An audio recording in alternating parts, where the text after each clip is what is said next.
Lawyer warns seniors. Debit card users beware. This new payment decline trick is spreading fast and it's catching seniors off guard every single day. If you use your debit card regularly, whether at the grocery store, the gas station, or even online, you need to hear this because what looks like an innocent decline payment could actually be a setup to drain your bank account within minutes. Please stay with me until the very end because I'll walk you through how this trick works step by step and what you can do right now to protect yourself.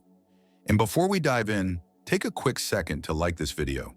Comment below if you've ever had a suspicious charge on your card and hit that subscribe button because I'm here to keep you safe. Part 1. The setup of the scam. Imagine this. You're standing at the checkout counter. You've got a line of people behind you. You're fumbling with your groceries and you insert or tap your card. Then suddenly the screen flashes, payment declined. The cashier looks at you with that neutral, maybe slightly impatient look and says, "It didn't go through. Try again." Right there in that moment of pressure, scammers know exactly what's going through your mind. You're embarrassed. You don't want to hold up the line. You don't want to look like you don't have money in your account. And so, almost automatically, you reach to try again. That's exactly what these criminals are counting on. What most people don't realize is that these declines can be deliberately manufactured. It's not always the bank rejecting your card.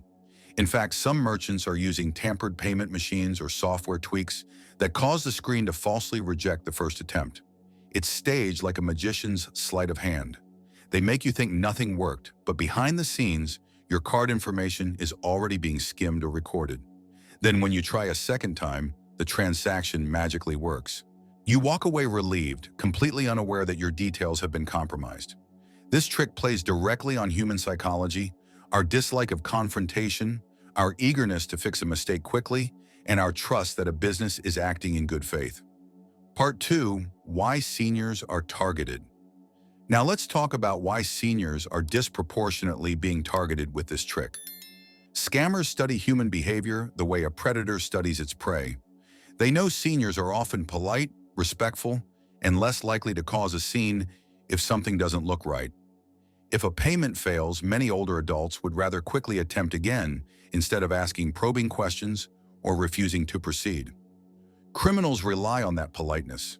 It's not a weakness, it's a virtue, but unfortunately, it's one that can be exploited. On top of that, seniors often use debit cards as their primary method of payment. Many grew up in a time when debt was avoided, so they stick with debit to manage their money responsibly. But unlike credit cards, debit cards are directly linked to your bank account. If something goes wrong, the money is taken immediately. Not a statement you can dispute later, but cash that's gone from your balance. And the sad truth is, recovering funds from debit card fraud can take weeks, sometimes months. Criminals know this. They also know seniors may not check their online banking as frequently as younger generations who live glued to their phones. That delay in noticing unusual activity gives scammers precious hours or even days to drain accounts before anyone catches on. To them, seniors are not just targets, they're the perfect targets, polite, trusting, and often using the very financial tools that leave them most vulnerable. Part 3. How the trick works technically. Here's where things get really alarming. Let's peel back the curtain on how the scam actually works from a technical standpoint. Payment terminals are designed to communicate directly with banks and card networks, but scammers have found ways to interfere. Some use small overlay devices, almost like a thin shell, that fit right over the machine's keypad or card slot. These overlays can capture the card number and PIN as soon as you insert your card. The overlay may also trigger a false error message like declined, making you try again on the legitimate machine below, by which point they already have your data. Other times, the scam doesn't even involve a physical skimmer. Certain merchants or dishonest employees manipulate the system to run a small background test charge. It could be as little as $1 or $2. On your end, it looks like the transaction failed. On their end, it confirms your card is valid and active. Once they know it works, they or their criminal partners can use the information for much larger transactions later. What makes this even scarier is that scammers are blending high-tech with low-tech. Some payment terminals can be remotely hacked to create these false decline screens.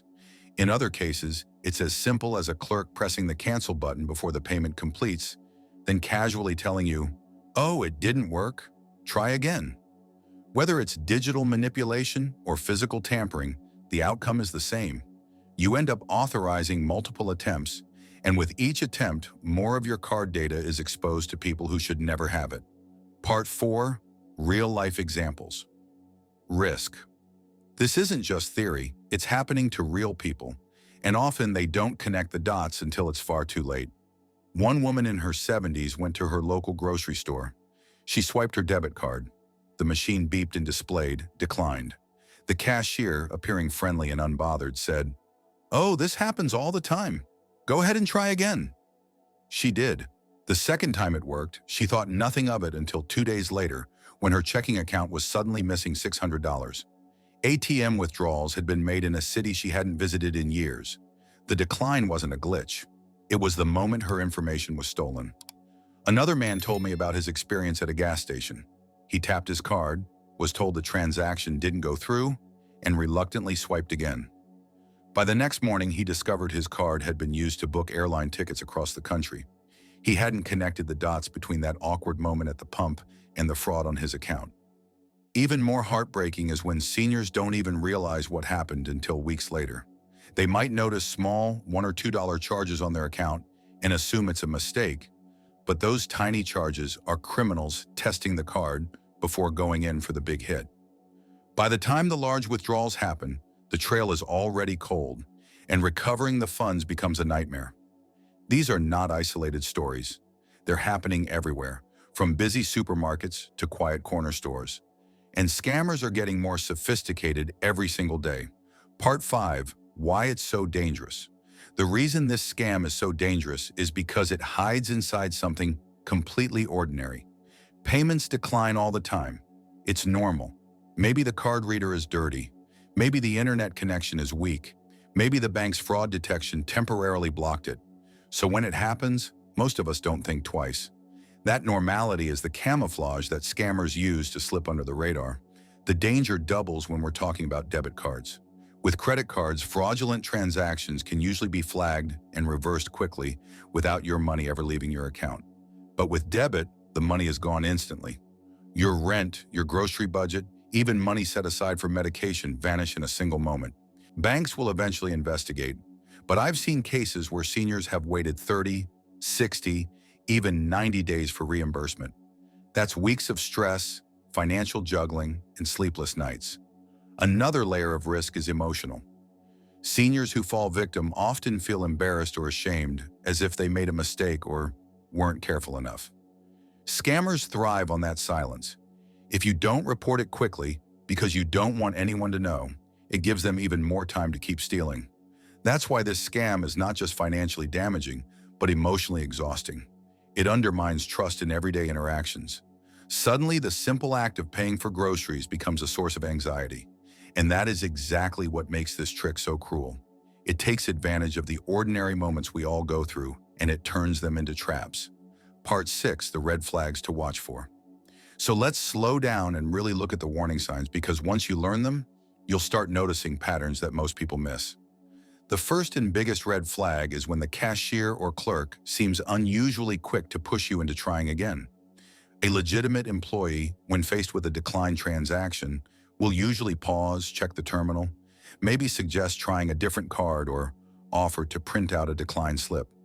But when someone immediately says, try again, without even checking, that's suspicious. They don't want to give you time to think. They want you to act on impulse. The second red flag is the machine itself. Payment terminals should sit firmly in their cradle. If it feels loose, bulky, or if the card slot looks like there's an extra layer of plastic, that's a strong indicator of a skimmer or overlay device. Scammers design these covers to look convincing, but they often don't fit perfectly. If you tug lightly and the reader wiggles unnaturally, walk away. Third, watch out for unusual delays. If you insert your card and it takes an abnormally long time to show the decline message, that could mean the machine is processing something it shouldn't. Criminal software can slow down the normal flow of a transaction. And here's one that many people overlook: tiny charges on your statement. If you see $1, $2, or even $5 charges from businesses you don't recognize, don't brush them off as errors. That's how criminals test your card before making bigger moves. Banks call these test transactions. They're like a burglar rattling your doorknob before deciding whether to break in. Finally, always listen to your instincts. Seniors often have what I call life-trained radar. If something feels off about the transaction, the clerk's behavior, the look of the machine, or just a gut feeling, don't ignore it. Your instincts are a survival tool. Too many people dismiss that little voice in their head only to regret it later. If your gut tells you something isn't right, there's usually a reason. Part 7. What to do if this happens to you. Let's say you're in that exact situation. Your card gets declined and something doesn't feel right. What should you do in the moment? First, don't panic. The worst thing you can do is rush. Take a breath and slow everything down. Ask the clerk to print out proof of the decline. If they hesitate or refuse, that's another red flag. A legitimate decline can always generate a receipt. Second, instead of swiping or tapping your debit card again, switch to another payment method. Ideally, use a credit card. Why? Because with credit, if fraud does occur, the money hasn't actually left your account yet. You have leverage to dispute the charge before you pay it. That's protection you don't get with debit. Third, check your account immediately. Most banks today have apps where you can see pending charges in real time. Take 30 seconds to log in right after a suspicious transaction. If you see something strange, you can freeze your card before the scammers even get a chance to use it. Fourth, report it right away. Call your bank from a trusted number, the one printed on the back of your card, not one a clerk or stranger gives you. Explain exactly what happened, the decline, the retry, and any suspicious details. The faster you alert them, the more they can do to block fraudulent charges. And lastly, don't be afraid to walk away. If you feel pressured, uncomfortable, or if the situation seems fishy, take your business elsewhere. It may feel awkward to abandon your groceries or step away from a gas pump, but losing a little time is far better than losing your savings. Remember, your dignity, your financial security, and your peace of mind are worth far more than avoiding a moment of inconvenience. Part 8. Practical protection strategies. Now let's dig into practical steps you can take so that even if scammers try this trick, you're protected. First, whenever possible, use the tap to pay function on your card or smartphone. Contactless payments are harder to skim because they transmit encrypted one-time use codes. That means even if a scammer intercepted the signal, it would be useless to them for future transactions. Second, set up transaction alerts with your bank. Most banks will let you receive a text or push notification every time your card is used. This might feel overwhelming at first, but it's one of the best defenses you have.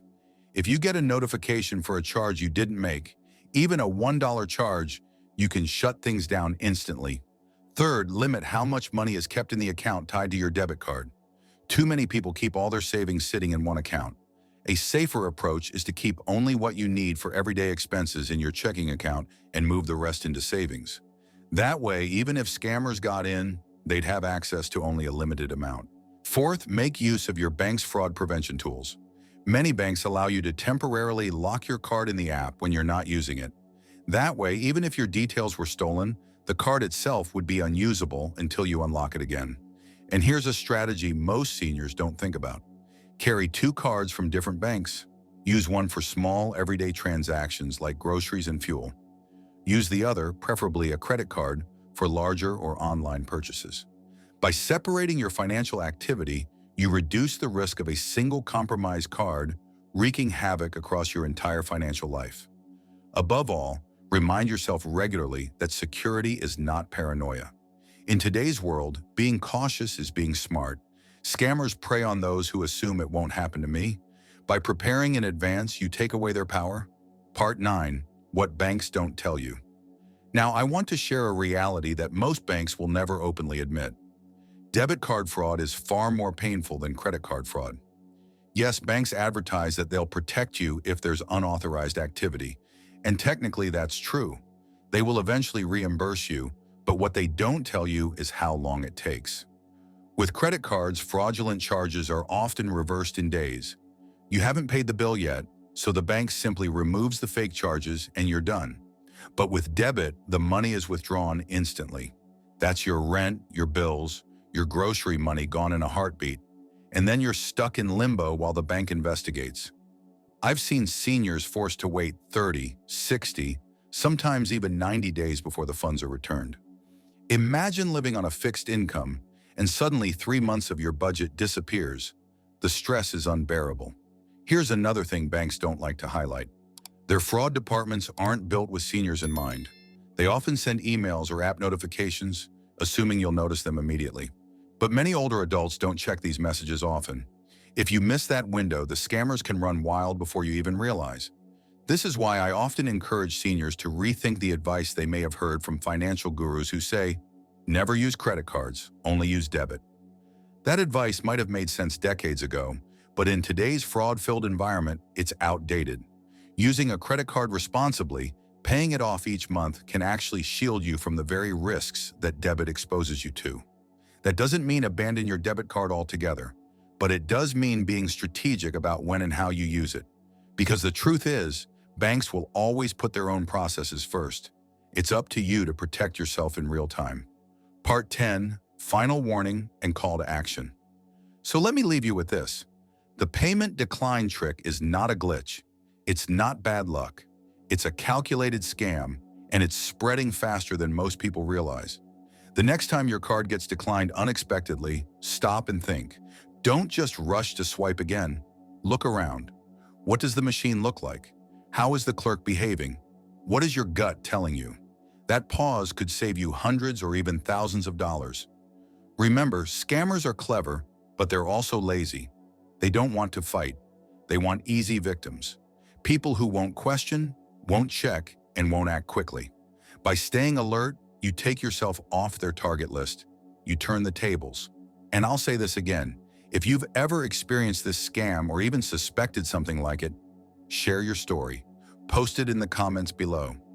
You might feel embarrassed, but I promise you there are thousands of others going through the exact same thing. By speaking up, you give someone else the knowledge they need to avoid becoming the next victim. Finally, do me a favor. Like this video so more seniors see it, subscribe so you don't miss my next warning, and share this with a friend or loved one.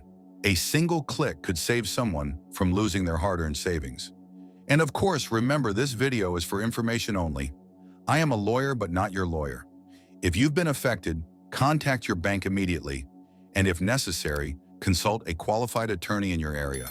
Stay safe, stay smart, and most importantly, never let anyone pressure you into handing over your trust, because your trust is worth more than gold to a scammer.